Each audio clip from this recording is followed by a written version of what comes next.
আমার মাথায় নতুন একটা বুদ্ধি এসেছে। নতুন বুদ্ধি? বল বল, আমাদেরকেও বল। আজকে আমরা একটা নতুন খেলা খেলবো। ওই যে সামনে কাঠের গুড়িটা দেখতে পাচ্ছিস, চল সেটাকেই আমরা গড়িয়ে নিয়ে যাই। কিন্তু ওই কাঠের গুঁড়িটা যার, সে তো রেগে যাবে। আরে তাকে রাগিয়ে দিয়েই আমরা ছুটে পালাবো। ঠিক বলেছিস ফটিক, দারুণ মজা হবে। চল চল তাই করি। হ্যাঁ হ্যাঁ হ্যাঁ চল চল চল।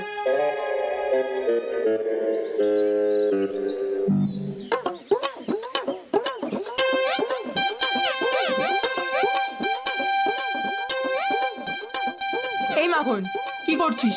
ওটাতে বসছিস কেন তুই? ওটাকেই তো আমরা গড়িয়ে নিয়ে যাব। এটাই তো আজ আমাদের খেলা। ওঠ বলছি, এক্ষুনি ওঠ। দেখ মাখন, তাড়াতাড়ি ওঠ বলছি, নইলে কিন্তু মার খাবি।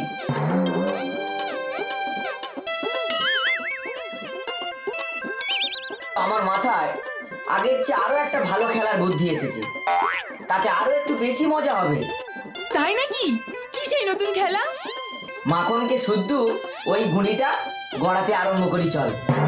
হ্যাঁ হ্যাঁ চল চল। মারো খেলা হেইয়া, শাবাশ জওয়ান হেইয়া। মারো খেলা হেইয়া, শাবাশ জওয়ান হেইয়া।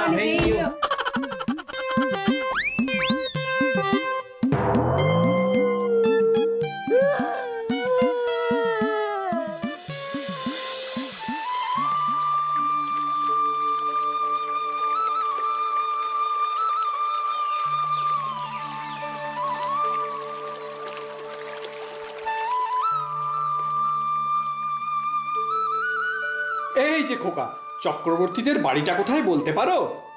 ওই যে হোতা। হোথা মানে কোন দিকে? জানি নে, বলতে পারবো না।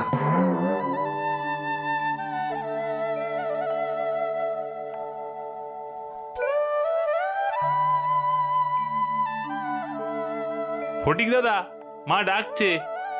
আমি এখন যাব না। যাবে না মানে? তোমাকে নিয়েই আমি যাব।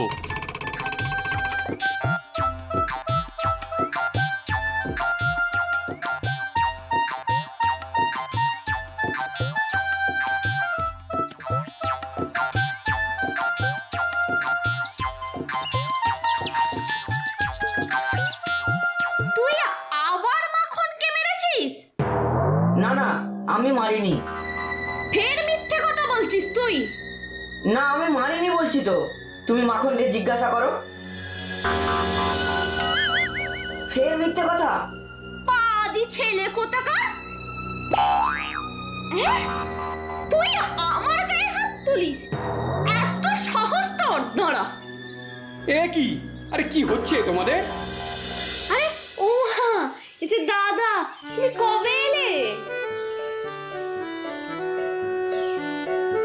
একদম আসতে পারিনি রে বোন।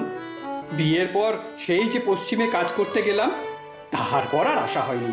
তা এর মধ্যে তোর দুটি ছেলে হয়েছে, সে সংবাদ অবশ্যই পেয়েছি। তা এরাই বুঝি? হ্যাঁ দাদা, এরাই।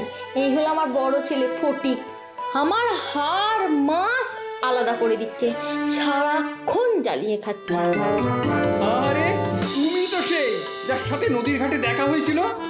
তা তোমার সাথে তো আমার আগেই সাক্ষাৎ হয়েছে।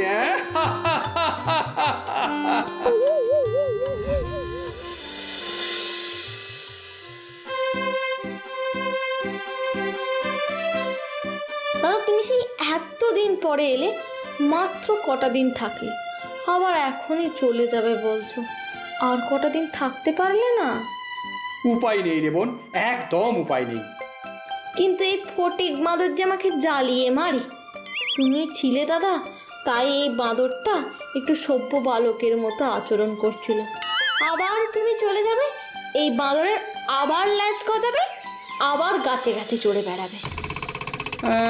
তা এক কাজ করা যায়, ফটিককে আমি বরং কলকাতায় নিয়ে গিয়ে নিজের কাছে রাখি। সেখানেই ও পড়াশোনা করবে। ওকে উপযুক্ত শিক্ষা দেওয়ারও চেষ্টা করব। এই ভালো দাদা, তাহলে অন্তত ছেলেটা একটু মানুষ হবে। কি রে ফটিক, আমার সঙ্গে কলকাতায় যাবি? হ্যাঁ হ্যাঁ হ্যাঁ মামা, অবশ্যই যাব, অবশ্যই যাব। বেশ বেশ, সেই ভালো। তুই আমার সাথে কলকাতায় চল, আর মাখন এখানে থাকুক মায়ের সাথে।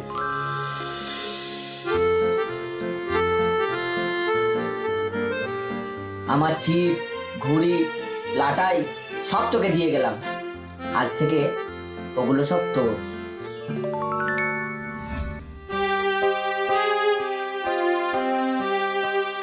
আমরা এবার রওনা দিই, নইলে কলকাতা ফিরতে অনেক দেরি হয়ে যাবে। তুই আর মাখন সাবধানে থাকিস। হ্যাঁ দাদা, তোমরাও সাবধানে যেও। ফটিককে একটু চোখে চোখে রেখো, যা দুরন্ত ছেলে। ও সব নিয়ে তুই একদম ভাবিস না। এই দেখো গিন্নি, কাকে সঙ্গে করে এনেছি, আমার ভাগ্নে ফটিক। থাক থাক, হয়েছে হয়েছে। আচ্ছা ফটিক, তুমি পাশের ঘরে গিয়ে একটু জিরিয়ে নাও।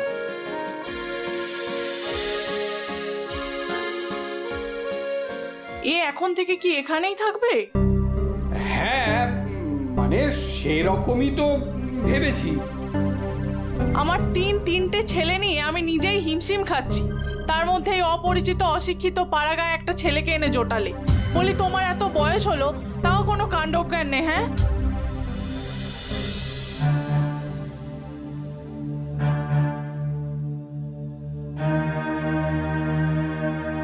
বাবা, আমরা আর কোনোদিন ফটিককে নিয়ে স্কুলে যাব না। কেন রে, কি হলো আবার? ও একদিনও পড়া পারে না, আর মাস্টার মশাইয়ের কাছে প্রতিদিন মার খায়। সকলে ওকে তো গেয়েও ভূত বলে। কে রে ফটিক, তুই একদিনও পড়া পারিসনি? পড়া তো পারেই না, এমনকি মাস্টার মশাই বোর্ডে অঙ্ক কষিয়ে দিলে তা দেখে খাতাতে তুলতেও পারে না। সব সময় যেন অন্য মানুষ করে থাকে। কেন রে ফটিক, ব্যাপারটা কি? মামা বাবু, আমি বই হারিয়ে ফেলেছি। তোমাকে মাসে 5 বার বই কিনে দেওয়ার সামর্থ্য আমাদের নেই, এই বলে রাখলো। মামা, ও মামা, আমি মায়ের কাছে যাব। এখানে আমাকে কেউ পছন্দ করে না, সবাই আমায় নিয়ে মজা করে। আমার এখানে দম বন্ধ হয়ে আসছে মামা, আমি বাড়ি যাব মামা, আমার বাড়ি নিয়ে চলো। আচ্ছা, স্কুলে ছুটি পড়ুক, তারপর দেখছি।